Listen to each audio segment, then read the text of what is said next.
Good maigat, Las Corla. We teach life, sir. We Palestinians teach life after they have occupied the last sky. We teach life after they have built their settlements and apartheid walls. After the last skies, we Palestinians wake up every morning to teach the rest of the world life, sir. These are the words of Palestinian poet Rafif Ziadah, words that powerfully captured the cry of Palestine to the world, a cry that has reverberated for generations. See us, hear us, stand with us, vindicate our nation and our people, recognise us. Today, the Irish government at last responds to that cry for justice and becomes one of the first Western European countries to recognise the state of Palestine. The people of Ireland have always stood with the Palestinian people in their struggle for freedom, self-determination, human dignity and peace. Conscious of our own history of colonisation, of oppression, dispossession, famine and partition.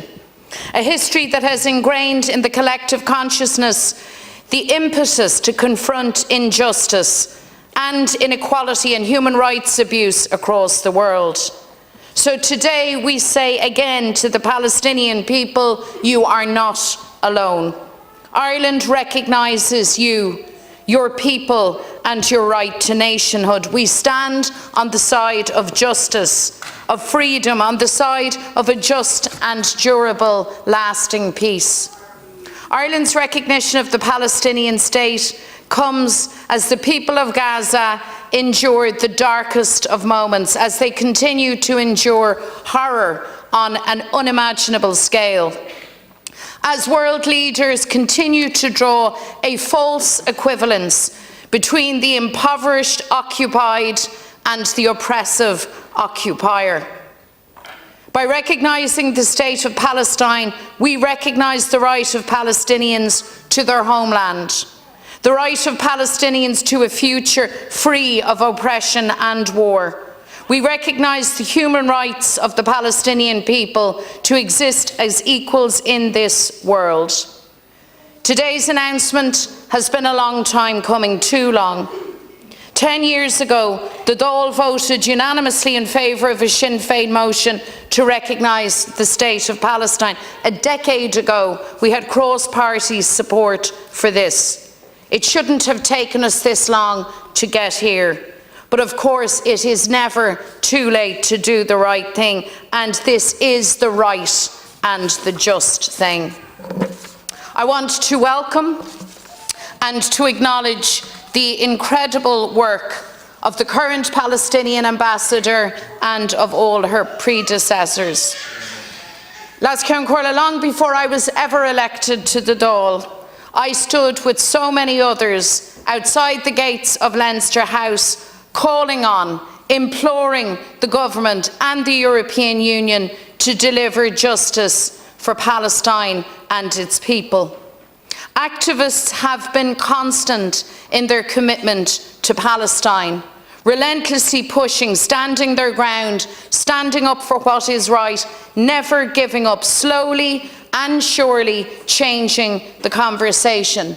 So I want to pay special tribute to activists the length and breadth of this country and beyond, who for decades have marched, protested and rallied in solidarity with Palestine, and whose steadfast effort has brought us to this day. Hear, hear.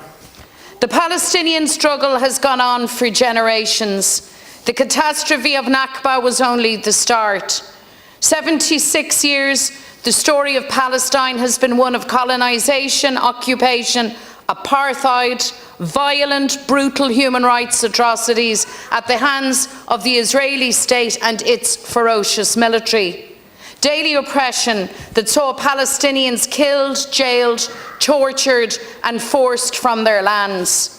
Homes, schools, health facilities bulldozed to the ground as illegal settlers violently overtake Palestinian lands and villages in direct violation of international law.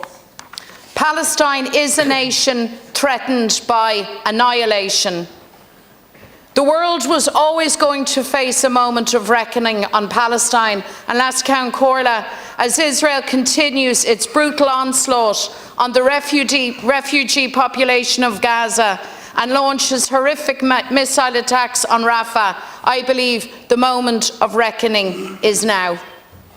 Rafah is the place where hundreds of thousands of Gazans were forcefully displaced in the wakes of Israel's initial bombardment. There is nowhere left for them to flee, nowhere left to go. They are trapped.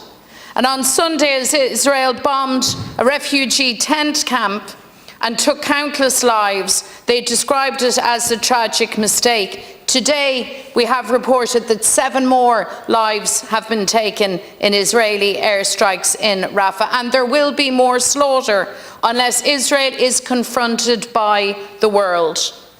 The life of a Palestinian child is worth the same as a child anywhere else in the world. But we ask, where is the protection of international law for every child killed in Gaza, for every child who will be killed in Rafah? We've all seen the images of heartbroken Palestinian mothers inconsolably weeping over their dead children. Their entire world collapsed forever into tiny white sheets. Fathers desperately digging their children out of rubble, knowing that they have breathed their last. Little boys and little girls horrifically injured, covered in debris, being rushed to hospitals that are overwhelmed with the maimed and the dying. This is a criminal war on the young. Half of Gaza's population is under the age of 18. If you're a child of the age of 11 in Gaza, you've already endured 4 Israeli military bombardments. For 8 months, Netanyahu has conducted a war on children, and the world has looked the other way. This annihilation is the cruel crescendo of 76 years of occupation and apartheid. Since October, almost 36,000 Palestinians have been killed, 15,000 children. So this is not a moment of an intense disagreement between states.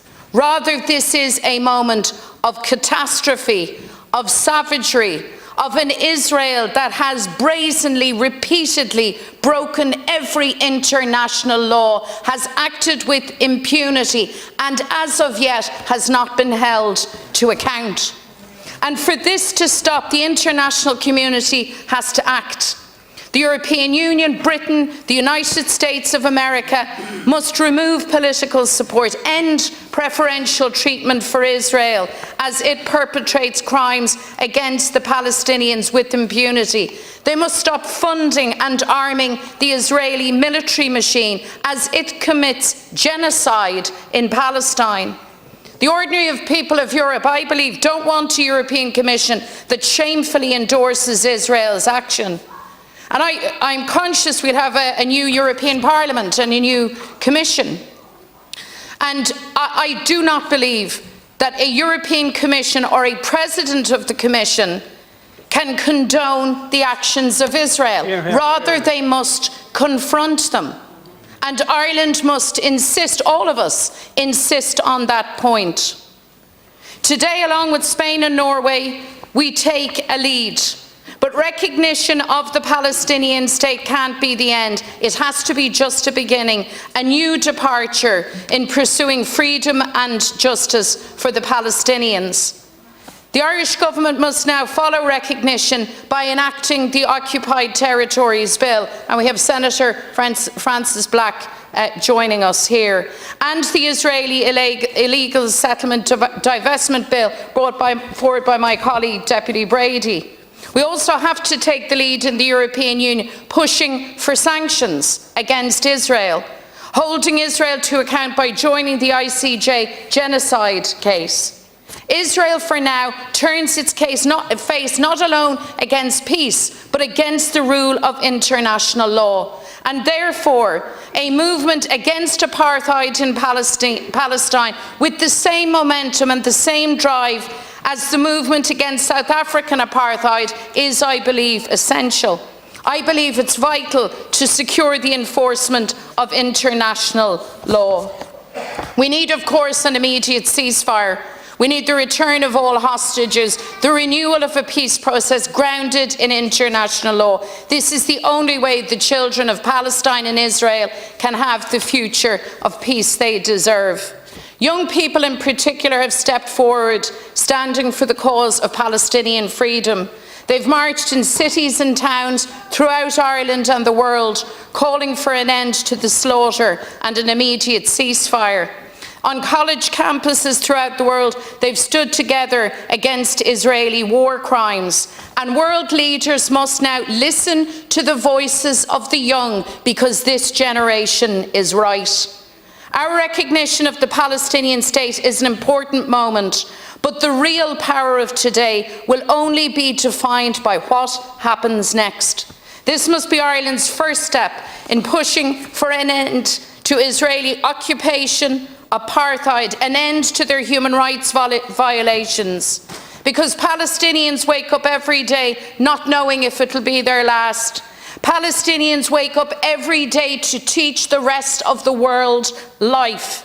They cry out for freedom, for justice, for human dignity. They cry out for life. And Ireland and the world must see that they have it.